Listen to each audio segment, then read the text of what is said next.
Nigeria plans to phase out fossil fuels as part of its commitment to achieve net zero by 2060. The Vice President, Yemi Osinbajo, back in August 24, 2022, launched Nigeria's Energy Transition Plan, ETP, establishing the country's strategy to reach a net zero emissions energy system by 2060. For the energy transition to take its course, stakeholders have called for the involvement of oil-rich communities in the green economy.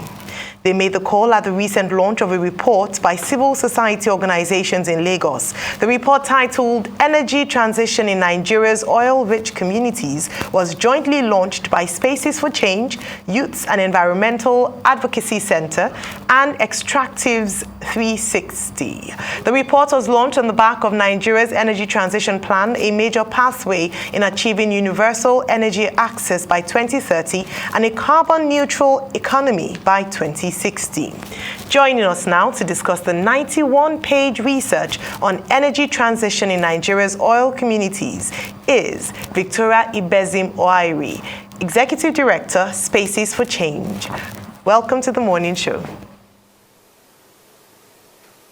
Good morning, listeners. Thank you for having me.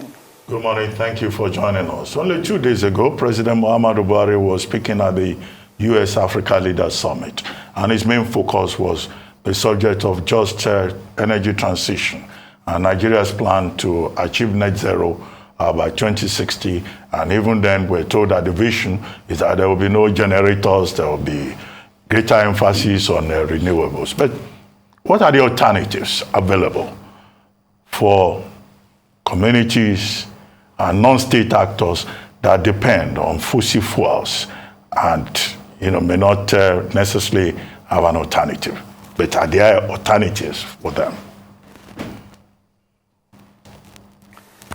Thank you, Ruben. Yes, we have looked, that was what prompted the research, particularly when Vice President Yemi Osinbajo launched the Energy Transition Plan, very ambitious plan. The ETP, the Energy Transition Plan, has been developed as a pathway for Nigeria meeting its climate targets by 2060. The plan, makes a lot of promises. The promise to create up to 840,000 new jobs, the promise to establish up to 5 million solar connections, the promise to lift 100 million people out of poverty, the promise to achieve full energy security for the entire population. Too many promises. So we now looked at that, prompted us to go into the report to see what is the need for communities, because if these targets are met, it means that Nigeria will be saying goodbye to its historical dependence on crude oil. So what will happen to these communities where crude oil has been extracted from for over 5 decades? Are we just going to say goodbye to crude oil and leave the communities in the way and in the state that they are? That prompted us to conduct this research together with our partners. And what we did find? We found that the Energy Transition Plan, unfortunately, is silent in communities. And communities that have borne the brunt of of fossil fuel extraction for several decades, or communities that have developed livelihoods that are intertwined with crude oil exploration and production. And there are also non-state actors that are now fully involved in both communities and non-state are fully involved in local refining, and they've been forced to resort to local refining as a result of monumental poverty and decades of governmental neglect in the region.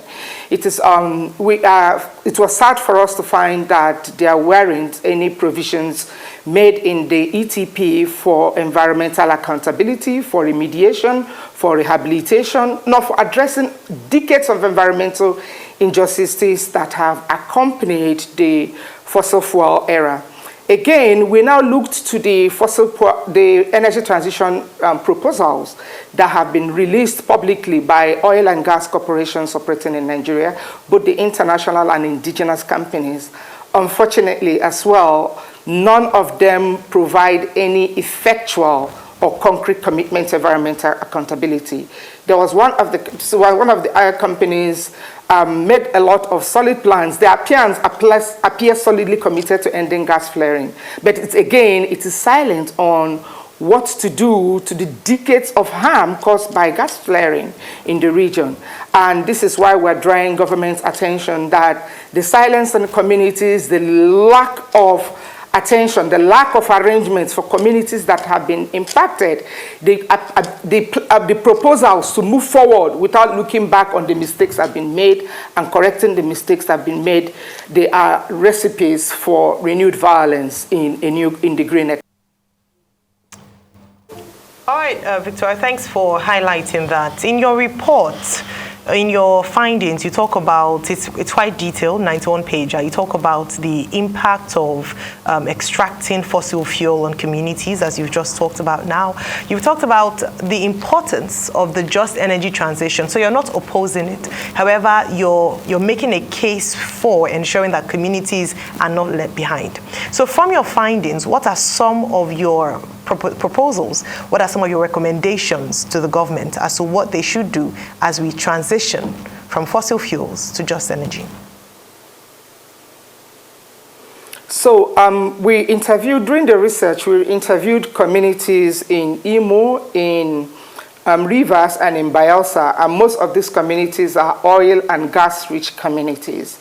So we divided, the findings are divided across two lines. First is communities that are just rich, endowed with mineral, are host to several corporations where oil exploration and production take place. Then there are communities on the other side of the divide where artisanal refining, where heavy local refining operations known as fire is going on at the moment. And the perspectives from these communities seem to be divided, but they